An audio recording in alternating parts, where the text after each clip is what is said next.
घरातील cancer point कुठे आहेत ना ते तुम्हाला सांगणार आहे.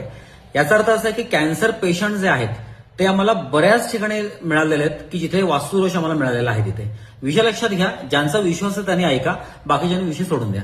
गेल्या 23 वर्षाच्या कालावधीमध्ये जिथे जिथे आम्ही व्हिजिट करायला गेलेलो आहे आणि आता पुढे जे सांगतोय त्या कंडिशन घरामध्ये आहेत तिथे कॅन्सर पेशंट आम्हाला नक्की मिळालेले आहेत.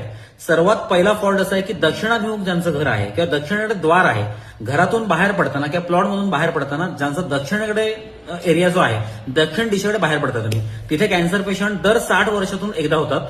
आणि दुसरा मोठा फॉल्ट म्हणजे ज्यांचं किचन आग्नेय सोडून नैऋत्य किंवा ईशान्य दिशेला आहे तिथे दर 50 वर्षातून एकदा कॅन्सर पेशंट होतात म्हणजे होतात. आणि तिसरी महत्वाची कंडिशन अशी आहे की घराचं ब्रह्मस्थान आणि खास करून बेडरूम ज्यांची ईशान्य कोपऱ्यात आहे, जे लोक सतत ईशान्य कोपऱ्यात झोपतायत, तिथे साधारणतः 55 वर्षातून एकदा